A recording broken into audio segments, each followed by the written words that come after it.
हो सकता है आप मेरी वीडियोस नहीं देख पा रहे हो। इसकी वजह मेरी वीडियोस पर लगने वाला बैन है। इस सूरत में आप या तो वीपीएन इस्तेमाल कर सकते हैं या फिर अपना कंट्री चेंज करके कोई भी और कंट्री कर दें, तो आपको मेरा चैनल पेज और मेरी तमाम वीडियोस दिखाई देने लगेंगी।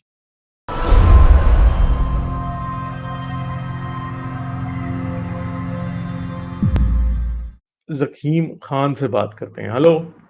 अस्सलाम वालेकुम गालिब भाई, कैसे हैं? वालेकुम सलाम जी, क्या हाल है, कैसे हैं जी? ठीक ठाक, बेहतरीन। गालिब भाई, बहुत अच्छी आपकी डिबेट रही कैस साहब से, तो कांग्रेचुलेशन ऑन दैट। और हारिस ने चलें जी, बड़ी बहुत अच्छी शुक्रिया। मॉडरेशन की। हम्म। एक मैं उस वक्त भी पूछना चाहता था लेकिन मौका नहीं मिल सका, वो ये कि वो कहते हैं कि जी एवोल्यूशन नहीं होती है फॉर वट और हाँ। Whatever reason. लेकिन अब ये देखें ना, कोरोना वायरस दुनिया में हर जगह फैल गया और इसके कितने ज्यादा वेरिएंट्स हैं। और हर हम्म। 2 महीने बाद कोई वेरिएंट आ रहा है, तो वो भी बेसिकली हम्म। अपने आप को कॉपी करता है। अ हाँ। यानी कि उसकी जनरेशन ठीक है, कि उसकी जनरेशन यानी कि ह्यूमन जनरेशन से उसका जो लाइफ स्पैन है वो बहुत यानी कि कम है। तो यानी कि हम्म। उसकी कई जनरेशंस गुजर जाती हैं इन अ मैटर ऑफ डेज और वीक्स।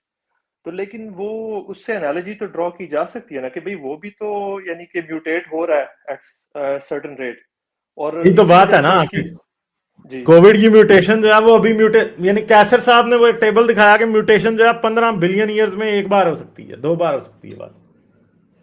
वो टोटली गलत है।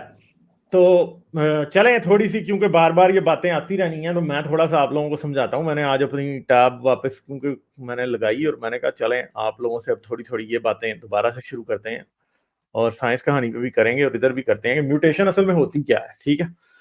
तो म्यूटेशन ये होती है कि ये देखें आप कि हमारे पास जो है ना वो डीएनए होता है। ठीक है। डीएनए में यूं करके, ठीक है, तो अगर ए है ना एक तरफ यानी एडेनिन, तो दूसरी तरफ थायामीन होगी। अगर एक तरफ सी है तो दूसरी तरफ गायानीन यानी जी है, तो ये होगी। ठीक है। तो अब जो मेन चीज है वो क्या है कि म्यूटेशन कैसे होती है। म्यूटेशन ऐसे होती है कि यूं करके A T C ji A A T, ठीक है, तो जहां पे ए होगा फिर टी, इधर फिर ए, ये करता जा रहा है हमारा डीएनए, यूं चलता जा रहा है। ठीक है। ये चलता जा रहा है। अब म्यूटेशन क्या हो सकती है कि यहां पे ये ए जो है ना ये सी में कन्वर्ट हो जाए, फर्ज करें। तो अगर ये सी में कन्वर्ट होगा तो क्या होगा, ये जो sequence A C A T बना हुआ है ना, ये यहां पे ए सी सी सी टी जब बनेगा ना, तो ये नीचे वाला भी जो है ना ये जी बन जाएगा। ठीक है जी। ये चीज हो जाएगी। अब क्या हुआ, ये हो गई म्यूटेशन। इसको कहते हैं पॉइंट म्यूटेशन, कि एक न्यूक्लियोटाइड पेयर का चेंज हो जाना। ठीक है। अब इंसर्शन होती है एक। इंसर्शन क्या होती है कि फर्ज करेंगे यहां पे ए सी ए टी चल रहा था। ठीक है। यहां पे इस जगह पे एक नया पेयर आ जाएगा। वो क्या होगा, ए सी ए ए ए, यहां पे जी ए टी आ गया। ठीक है। तो जी के ऑपोजिट फिर हमारे पास क्या आ जाएगा, यहां पे सी आ जाएगा। तो ये एक एक पेयर की इंसर्शन हो गई यहां पे, इसको कहेंगे इंसर्शन, कि एक नया ऐड हो गया। ठीक है। ये इंसर्शन हो गई है। ठीक है जी। अब मजे की बात यह कि इंसर्शन एक पेयर ही की नहीं होती है। इंसर्शन बड़ी किस्म की होती हैं, जैसे कि मैंने एंडोजिनस रेट्रोवायरस की बात की थी, यानी ईआरवी की। ठीक है। Endogenous retroviruses. अब एंडोजिनस रेट्रोवायरस क्या होगा कि ये एक वायरस है जैसे कि कोविड है। ठीक है जी। ठीक है, ये कोविड है। अब कोविड ने क्या करना है, आरएनए इसने देना है, और इस आरएनए ने हमारा डीएनए यहां पे हमारे सेल के अंदर है सारा, एक स्पेगेटी की तरह। ये हमारा सेल का न्यूक्लियस है, तो ये हमारा सेल की वॉल है। ठीक है। तो ये न्यूक्लियस है, न्यूक्लियस के अंदर ये सारे का सारा हमारे पास जो है वो क्या है, हमारे पास हमारा डीएनए। ठीक है जी। ये डीएनए सेल के अंदर चल रहा है। अच्छा, अब इस डीएनए, अब आरएनए, इस रेट्रोवायरस ने क्या करना है, अपना डीएनए इस जगह पे कहीं इंसर्ट कर देना। यानी अगर फर्ज करें हमारा डीएनए नॉर्मल चल रहा था ना, ए टी सी जी ए यूं करके चल रहा था। ठीक है, ये चल रहा था और इधर भी हमारा चल रहा था। यानी अब हम जरा न्यूक्लियोटाइड पेयर से निकलते हैं और हम वैसे बात करते हैं। ये हमारा जीनोम चल रहा था जी। ठीक है जी। ये हमारा जीनोम चल रहा था। अब रेट्रोवायरस ने अपने आरएनए की कॉपी बना के डीएनए में उसे यहां पे इंसर्ट कर दिया, ये जगह पे। जब उसने ये जगह पे इंसर्ट किया तो क्या हुआ,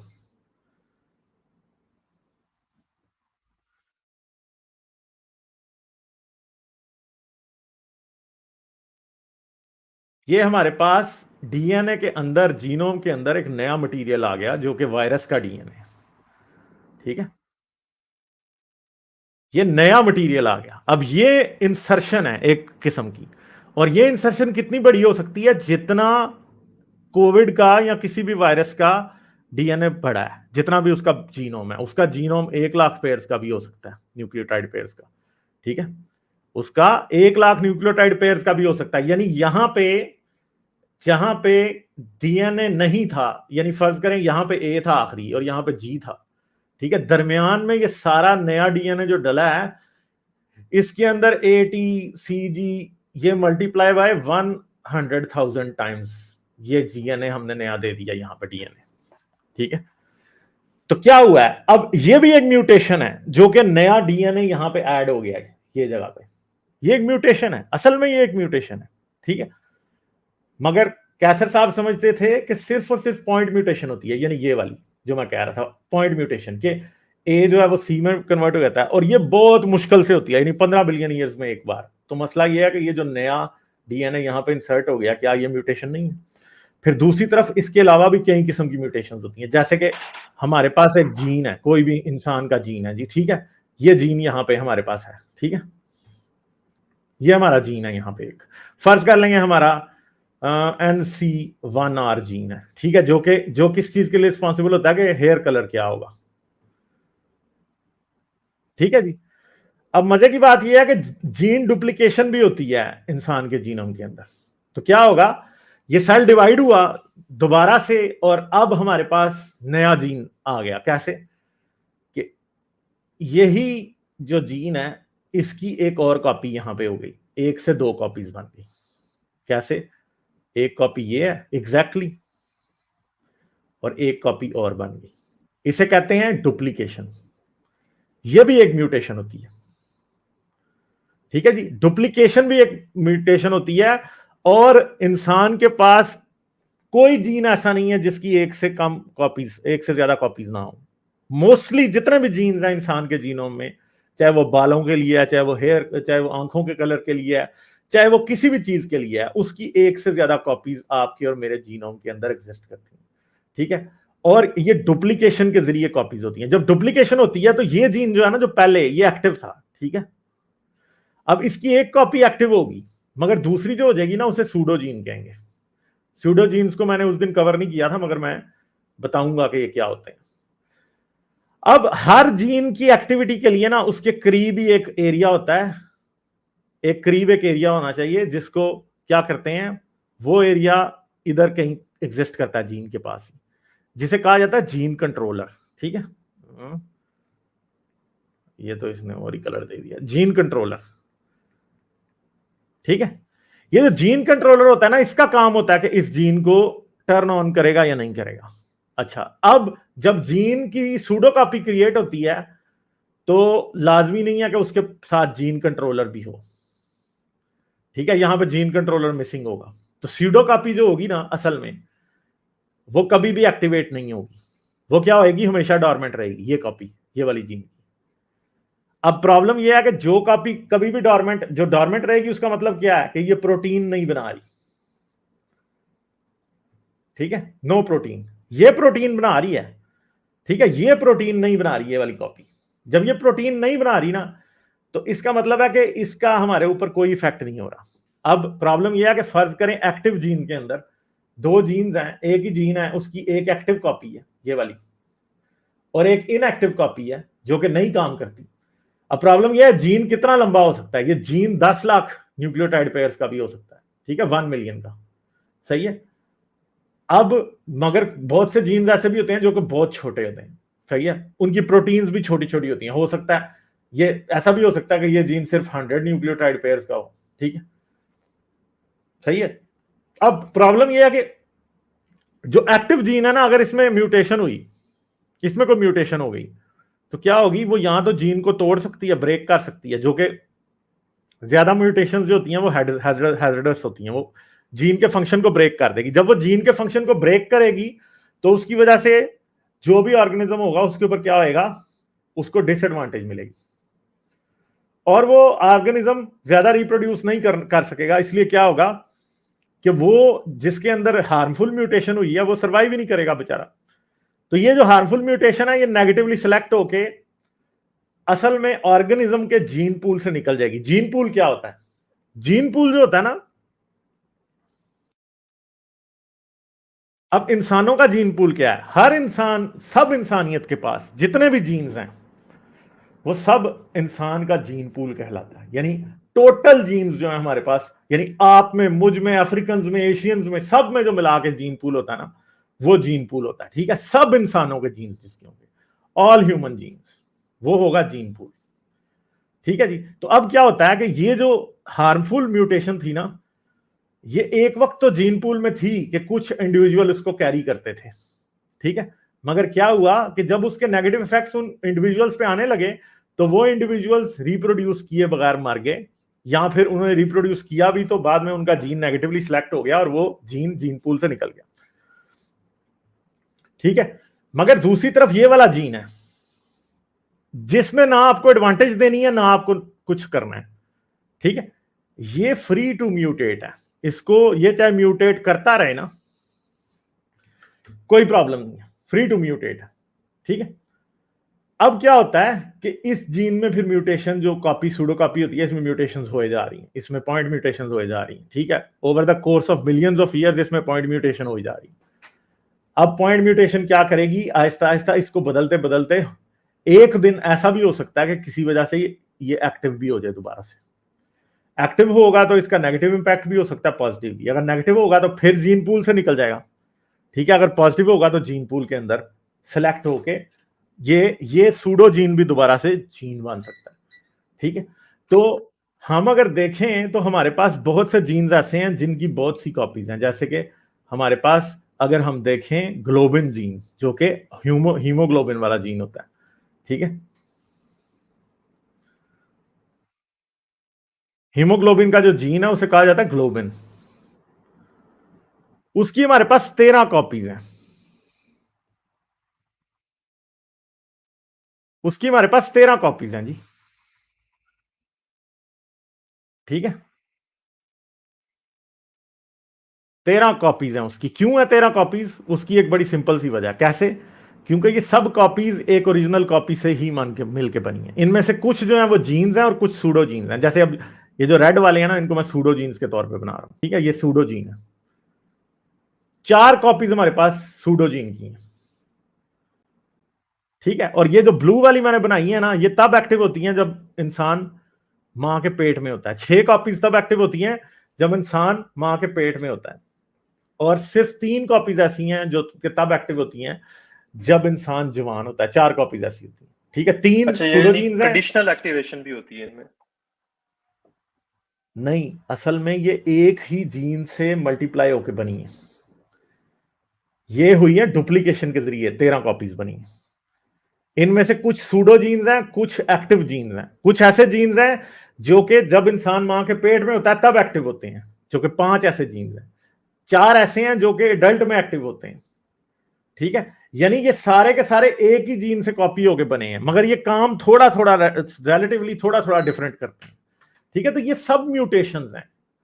पॉइंट म्यूटेशन भी है, डुप्लीकेशन भी है, एंडोजेनस रेट्रोवायरसेस भी एंटर होते हैं। ठीक है, ये मैंने पहले आपको बताई, ये पॉइंट म्यूटेशन है कि एक चीज चेंज हो जाए।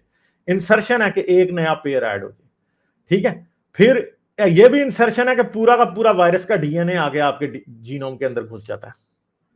ठीक है, ये भी एक म्यूटेशन है। फिर ऐसा भी है कि जीन डुप्लीकेट हो जाते हैं, ये भी एक म्यूटेशन है।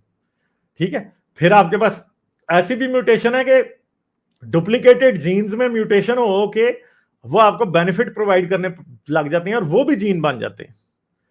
ठीक है, और फिर इसके अलावा ट्रांसपोजेबल एलिमेंट्स होते हैं। ट्रांसपोजेबल एलिमेंट्स क्या करते हैं?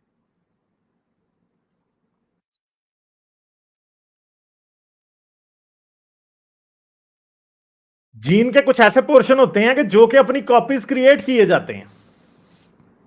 पहले अगर वो एक जगह पे एग्जिस्ट करता है तो कुछ अरसे बाद वो इधर से कॉपी होके इधर भी आ जाएगा, और फिर ये फिर कॉपी होके इधर आ जाएगा। तो कई ऐसे एलिमेंट्स हैं जो कि बड़ी बड़ी दफा कॉपी हो चुके हैं। जैसे कि हमारे पास एक सीक्वेंस है जिसे ALU सीक्वेंस कहते हैं, ठीक है, एक ALU सीक्वेंस, ये रिपीटेड सीक्वेंस है। शॉर्ट इसको कहते हैं साइन। साइन क्या? शॉर्ट इंटरस्पर्स्ड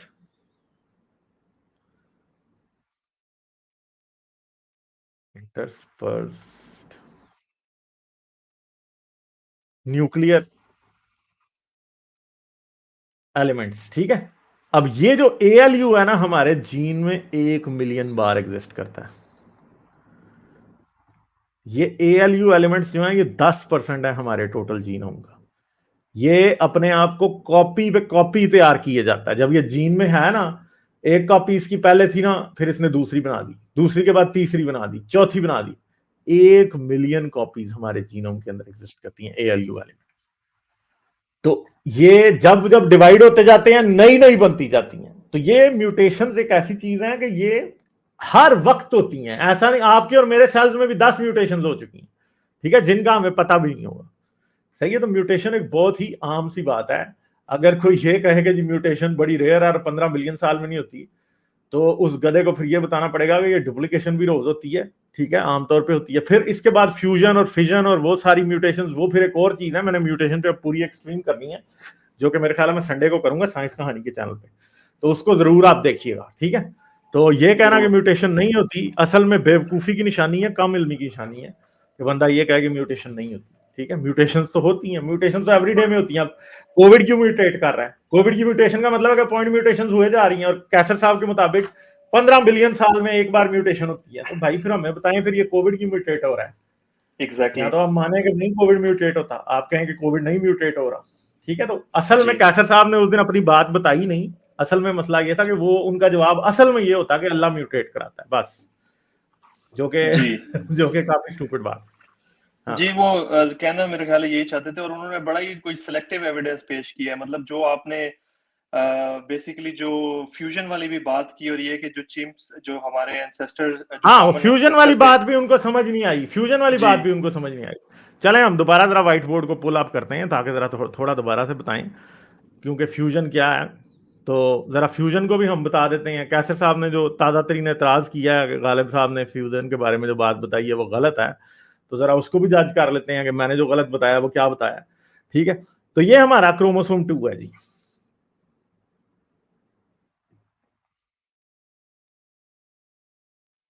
ये इसका सेंट्रोमीर है, ठीक है, ये इसके टेलोमीर्स हैं। तो कैसर साहब ने कहा है कि टेलोमीर एंड पे 8000 बेस पेयर्स का होता है, ठीक है, समझ गए। उन्होंने ये कहा कि 8000 बेस पेयर्स का होता है, और यहां पे जो टेलोमीर मैंने आइडेंटिफाई किया था उसमें सिर्फ 180 समथिंग टैंडम रिपीट्स हैं, 58 है मेरे ख्याल है, 58 रिपीट्स हैं। किस सीक्वेंस के? वो जो था यार, वो सीक्वेंस अब मेरे ज़हन में नहीं है, ATGGG का, ठीक है, सही है। तो ये कितनी है यहाँ पे? वो कह रहे हैं कि सिर्फ और सिर्फ 158 है। तो 158 को अगर हम मल्टीप्लाई करें 6 से, तो तकरीबन तकरीबन ये 8 बनती है, ठीक है। तो भाई मसला ये है कि ये 800 भी यहां पे क्यों है? इन 800 का यहां पे आ जाना विदाउट एनी रीजन, असल में कैसर साहब के मुताबिक तो ये पॉसिबल ही नहीं है कि ये 800 भी यहां पे आ जाए। और हम तो ये पूछते हैं कि ये 800 भी फिर यहां पे क्यों आई हैं? अगर आप ये, वो कह रहे हैं कि नहीं नहीं, यहां पे 8000 होनी चाहिए। तो भाई ये आप यानी आपका एविडेंस सिर्फ नंबर पे बेस है। आपको ये नजर नहीं आ रहा कि ये सीक्वेंस लॉजिकली यहां पे एग्जिस्ट नहीं करना चाहिए जीन के दरमियान में। ये क्रोमोसोम 2 है ना, तो क्रोमोसोम 3 के अंदर तो नहीं है ये सीक्वेंस जो है ना, वो कहीं, या बाकी के क्रोमोसोम्स में क्यों नहीं मिल रहा हमें ये सीक्वेंस कहीं पे, टेलोमीर सीक्वेंस, ठीक है। तो एक तो मैं आपको सिनेरियो भी बता दूं कि क्या हुआ हो सकता है। एक बात याद रखें कि जब इंसान बूढ़ा होता जाता है, तो ये मैं क्रोमोसोम 2 ही बना रहा हूं या कोई भी क्रोमोसोम बना रहा हूं, ये टेलोमीर सीक्वेंस एंड पे, ठीक है, इधर भी टेलोमीर सीक्वेंस एंड पे। जब इंसान एजिंग की एक बहुत बड़ी वजह यह है, जो कि आज जेनेटिक्स से सामने आ रही है, वो ये है कि ये जो टेलोमीर सीक्वेंस है ना, अगर यहाँ पे 8000 बेस पेयर्स के थे ना, तो जब जब इंसान की उम्र गुजरती जाती है ये कम होते जाते हैं। ये बेस पेयर्स आहिस्ता आहिस्ता 7,000 पे आएंगे, फिर ये 6,000 पे जाएंगे, फिर ये 5,000 पे जाएंगे, और एक वक्त ऐसा आएगा कि ये जो हैं टेलोमीर एंड पे जीरो की तरफ जाने लग जाते हैं। और जब ये जीरो की तरफ जाते हैं तो असल में जो क्रोमोसोम के अंदर डीएनए होता है, जिसका मकसद टेलोमीर का मकसद होता है उस डीएनए को बचाना इरोजन से, वो इरोड होने लग जाता है। और जब वो इरोड होता है तो फिर क्या होता है, फिर सेल डेथ जो है ना वो ज्यादा होती है और सेल बर्थ कम होती है। बेसिकली ये बुढ़ापा है असल में, ठीक है जी, ये बुढ़ापा है असल में। तो अब ऐसा भी तो हो सकता है ना कि जिस भी इंसान में ये म्यूटेशन हुई उसकी काफी ज्यादा एज हो, ऐसा भी हो सकता है, ठीक है। दूसरी बात है, हमने तो ये भी दिखा दिया था कि सिर्फ ऐसा नहीं है कि सीक्वेंस कट जाए, सीक्वेंस भी बीच से कटा हुआ है, यानी सीक्वेंस में 2 लेटर सीधे सीधे मिसिंग है जो यहां पे थे, मजीद 2। सीक्वेंस 6 न्यूक्लियोटाइड पेयर्स का था जो कि 4 न्यूक्लियोटाइड पेयर्स का रह गया, और फिर वो फ्यूज हुआ, ठीक है। तो फ्यूजन जो है ना, फ्यूजन एक ऐसी चीज है कि समझें कि वो 1 न्यूक्लियोटाइड, कैसर साहब तो ये कह रहे थे ना कि पॉइंट म्यूटेशन, ठीक है। तो एक पॉइंट म्यूटेशन वो होगी जिधर एक ए जो है ना वो सी में बदल गया या जी में बदल गया या टी में बदल गया, ठीक है, ये होगी। मगर प्रॉब्लम ये है कि जब फ्यूजन होती है ना तो ये एक पॉइंट म्यूटेशन मल्टीप्लाई बाय ये तो 500 मिलियन हो गया शायद, है, ठीक है। ये तो शायद 500 मिलियन एक ही मतलब ये इसके बराबर है कि आप कह रहे हैं कि पॉइंट म्यूटेशन नहीं होती और क्रोमोसोम इन्वर्जन या पॉइंट म्यूटे या फ्यूजन या फिजन, ये तो इसके बराबर है कि जैसे एक दफा ही 5 मिलियन म्यूटेशन हो जाए, ठीक है, 50 लाख। या फिर ये इस तरह है, यानी अगर फर्ज करेंगे एक रेट्रोवायरस आके घुस गया है और उस रेट्रोवायरस की जो लेंथ है वो 10,000 न्यूक्लियोटाइड पेयर्स है, तो इसका मतलब है कि ये तो फिर एक पॉइंट म्यूटेशन नहीं, ये समझ लें इसके बराबर है कि 10,000 पॉइंट म्यूटेशन इकट्ठी होगी, ठीक है जी। तो ये चीज कैसर साहब को कौन समझाए, कैसर साहब को शायद इस बात की टोटली समझ ही नहीं है, बेसिक्स का भी नहीं पता। कैसर साहब ने आगे कहा कि मैं जेनेटिक्स का तालिब इल्म हूं, तो मुझे बाद में तो मुझे हंसी आ रही थी कि कैसे जेनेटिक्स के तालिब इल्म है जिनको बेसिक्स भी नहीं पता कि म्यूटेशन कैसे होती है और क्या नहीं होती, ठीक है। ये बातें हैं सर, मतलब इस तरह तो आप कुछ भी डिड्यूस कर सकते हैं ना, अगर आप खुद डिफाइन नहीं। उनके basically for him evidence was not evidence, उनके लिए एविडेंस वाज नॉट एविडेंस, उनके लिए एविडेंस एग्जिस्ट ही नहीं करता, उनके लिए सिर्फ डॉगमा एग्जिस्ट करता है। और जो भी चीज डॉगमा उनके डॉगमा से जो है ना वो एग्री नहीं करेगी वो एविडेंस नहीं है, बस इतनी सी बात है। क्योंकि उनके लिए एविडेंस था ही नहीं, कोई भी चीज एविडेंस नहीं थी उनके लिए, कैसर साहब की। इस तरह आप अपनी खुद ही डेफिनेशंस बनाते जाएं कि भाई मैं तो सिर्फ इसी को म्यूटेशन कहूंगा, किसी और चीज को मैं म्यूटेशन कहता ही नहीं, मानता ही नहीं हूं। फिर तो आप ये उसी किसी भी रिजल्ट पे पहुंच सकते हैं। क्योंकि मैं आपको तकरीबन ये कोई 10 किस्म की म्यूटेशंस हैं, ठीक है, पॉइंट म्यूटेशन, इंसर्शन, डुप्लीकेशन, ठीक है, endogenous retrovirus insertion, gene duplication, ठीक है, ये मतलब कितनी किस्म की म्यूटेशन हैं, फ्यूजन, फिजन, इन्वर्जन, ये इतनी किस्म की हैं, ये मैं सारी आप लोगों को बताऊंगा संडे को, ठीक है। संडे के लिए जिसने भी साइंस कहानी नहीं सब्सक्राइब किया सब्सक्राइब कर लो, साइंस कहानी का लिंक इस वीडियो के डिस्क्रिप्शन में है। मैं आप लोगों को प्रॉपर तरीके से बताऊंगा कितनी किस्म की म्यूटेशन होती हैं और कैसे कैसे होती हैं, ठीक है। तो ये चीजें जो है ये समझने के लिए हैं, ये लोगों को धोखा देना कि म्यूटेशन नहीं होती। बेसिकली कैसर साहब ने, आई एम सॉरी टू से, एक तो क्रिश्चियंस की बातें सारी कॉपी की, माइकल बीही, ठीक है, इनकी, ये जो कि क्रिश्चियन है, कैथोलिक क्रिश्चियन है, मैं एक्स कैथोलिक क्रिश्चियन हूं, ठीक है, और कैसर साहब जो है ना मेरे पुराने लोगों की बातें कॉपी कर रहे हैं। तो कैसर साहब के पास तो वैसे तो कोई बात भी नहीं थी असल में अगर देखा जाए, और कैसर साहब इसीलिए ज्यादा ही कुछ हड़बड़ाए हुए हैं अभी, क्योंकि उनको पता चल रहा है कि he is been exposed, properly exposed, ठीक है। तो अब कैसर साहब फिर काफी कलाबाजियां मार रहे हैं इस टाइम। सही है, बहुत अच्छी एक्सप्लेनेशन दी गालिब भाई आपने आज भी, थैंक यू सो मच। अच्छा, ये मुझसे पूछा है, एसके ने मुझसे पूछा है बुक रेफरेंस चाहिए। यार ये किताबें लिख लें, अभी लिखें यहाँ पे ना, मैं आपको बता देता हूँ, ठीक है, किताबें लिख लें। एक बुक है, बहुत सी किताबें हैं जेनेटिक्स पे, ये मैं आपको कोई ऐसी बात नहीं बता रहा कि जो नहीं हुई। डैनियल जे फेयरबैंक्स राइटर का नाम है, उसकी एक बुक है रेलिक्स ऑफ ईडन, ठीक है, वो पढ़ें, सही है। इसके अलावा उसी की एक और बुक है जिसका नाम है इवॉल्विंग द ह्यूमन स्टोरी, ठीक है, ये पढ़ लें। फिर एक और बुक है mysterious world of human genome, वो पढ़ें आप, ठीक है, फ्रैंक रायन की बुक है वो, आप वो पढ़ लें। इस तरह आप मैं आपको सिंपल बात बताता हूं, अगर आपने ये सब कुछ पढ़ना है तो आप सिंपल बायोलॉजी की किताब उठा लें, कैम्बल बायोलॉजी या कोई भी किताब बायोलॉजी, माइक्रोबायोलॉजी की किताब उठा लें, उसके अंदर आपको ये सारा रेफरेंस, सारा एविडेंस उसके अंदर भी मिलेगा। ऐसा नहीं है कि सिर्फ आपको कोई स्पेशल बुक पढ़नी पड़ेगी। तो ये बातें हैं सारी, ठीक है जी। हाँ, ये देखें, genetics book, molecular biology of gene by Watson. Watson की किताब जरा थोड़ी अभी काफी पुरानी होगी, क्योंकि मैं आपको यही कहूंगा कि आप ऐसी किताब पढ़ें जो कि ह्यूमन और चिंपैंजी और निएंडरटॉल के जीनोम प्रोजेक्ट्स के बाद हुई। जैसे कि ह्यूमन जीनोम प्रोजेक्ट जो है 2001 में कंप्लीट हुआ था, 2005 में हुआ था चिंपैंजी जीनोम प्रोजेक्ट, और आई थिंक 2008 या 2011 में किसका हुआ था, निएंडरटॉल का जीनोम प्रोजेक्ट कंप्लीट हुआ था। तो उनको देख, उनके बाद जो किताबें लिखी गई हैं ना, बेसिकली वो सबसे बेस्ट किताबें हैं, क्योंकि वो सारे का सारा जेनेटिक एविडेंस को लेके और फिर आपको उसमें से निकाल के बताती हैं कि क्या ठीक है और क्या झूठ है, ठीक है।